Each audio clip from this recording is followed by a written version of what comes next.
This podcast contains subject matter that may be disturbing to some listeners.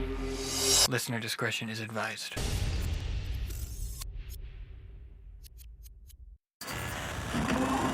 For imprints It's time to open the door in your mind. Sit back and listen to true horror. But be careful what you allow in. Because it's time to go through the fog.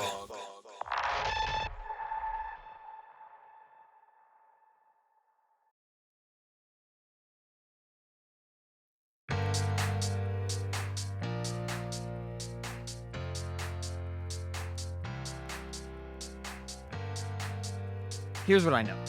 1, the possession ends when she wakes up. Did any of that really happen? 2, she has no recollection of the previous night. 3, water disables, but only momentarily. Maybe 2-3 minutes? 4, the black ooze she drools and sweats while possessed evaporates. The bed and floor were wet this morning from the water I sprayed. The rest had all disappeared by the time I checked. 5, the cat is fine. And 6, I need help. She's taking work calls in the other room. I'm doing my best to focus on my own work, but my mind drifts from my laptop screen. I can't focus. Agreeing to myself that I won't get anything worthwhile done today, I give up and start thinking about next steps. I need an exorcist. I'm not the kind to call an exorcist. I'm the kind of guy that scoffs at the idea. They're all scams. You can't have experience with something that doesn't exist. Clearly, I'm not the religious type, but I'll table my reservations for now. I'm not going to go through all of that again on my own.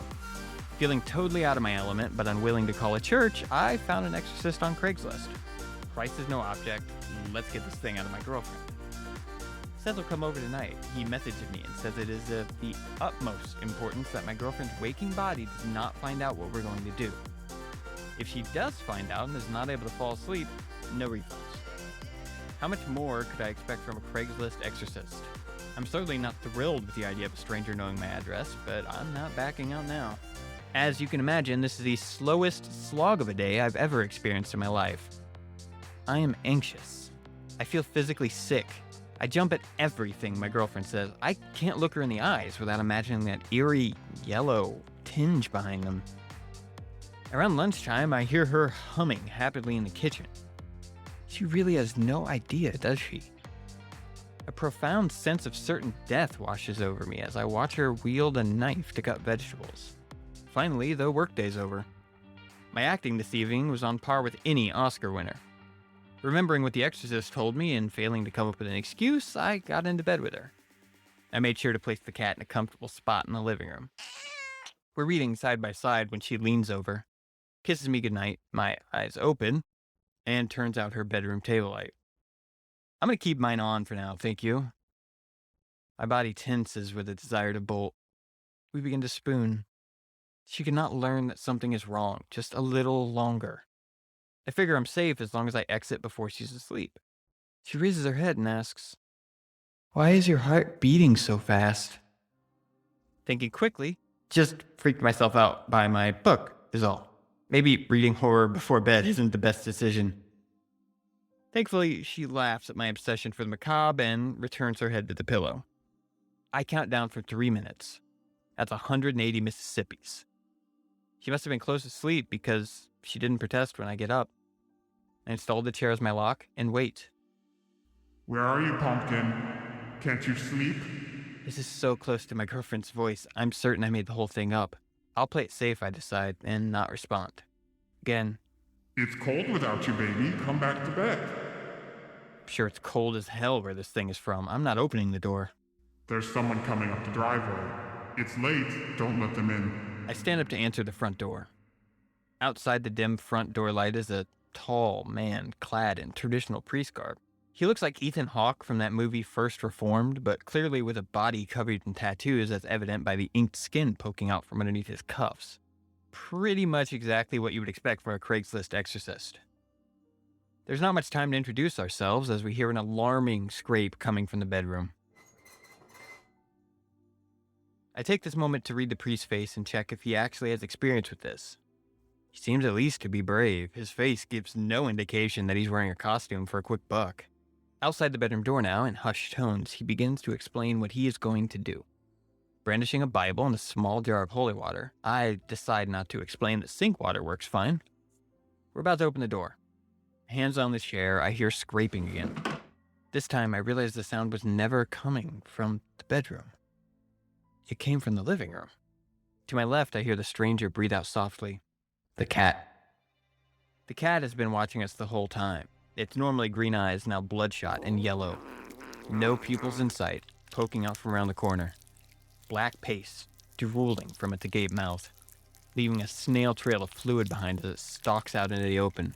It attempts to hiss while making eye contact with the priest, but all that comes out is a bubbling gurgle as more fluid leaks onto the hard wood. Are the cat's legs longer than usual? It looks like it's grown 5 inches in height, typically sitting around ankle level, but now could stand as high as my knees.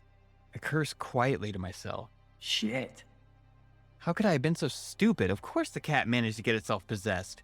It spent the whole night in the bedroom, presumably mopping up the viscous black oil, wet food, with its mouth. New plan. Cat first. I shit you not, the cat fucking talks. Its mouth doesn't move from its totally agape resting position, but the voice comes out of its mouth. It's that same too deep nightmare voice I'm all too familiar with. I told you not to let him in. Just then, my girlfriend decides she needs attention again. A constant rapping of knuckles on the door. Let me out, let me out, let me out! I'm triaging this situation in my mind when I realize the moment I took my eyes off the cat, it has rocketed itself forward, climbed the priest's whole body, wrapped its 2 long legs around its neck, constricts him like a snake, maintains dull eye contact with me as I look on in horror. The priest drops his Bible and holy water on the ground, attempting to tear the cat's octopus-like legs away from its neck. He succeeds momentarily and cites what I assume was a Bible verse. The cat puts a stop to this with a quick navigation of its tail deep down the priest's throat. Coughing and hysterical, he can't manage to escape its impossible grip.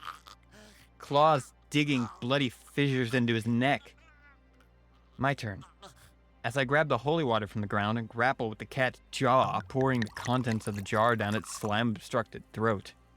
Immediately, the cat falls to the ground like a corpse. Legs splayed out in every direction and lays on the ground. Defeated for now. Once the cat is safely inside its travel carrier, the priest and I share a grim look. I ask him if he's ever dealt with this kind of thing before. Rubbing his neck, of course, 1,000 times. It takes a great deal of conviction for me to not physically roll my eyes. Glad to have you around then.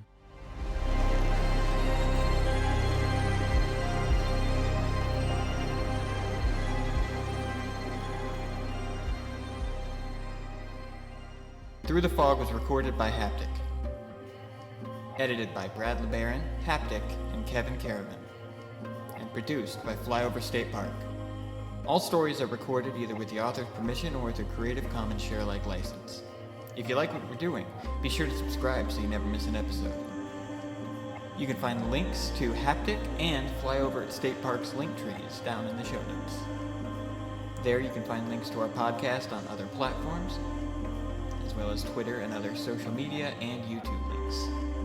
Redistribution or sale of this podcast is strictly prohibited without the express written consent of both Haptic and the story authors. Thank you for listening, and we'll talk to you next week.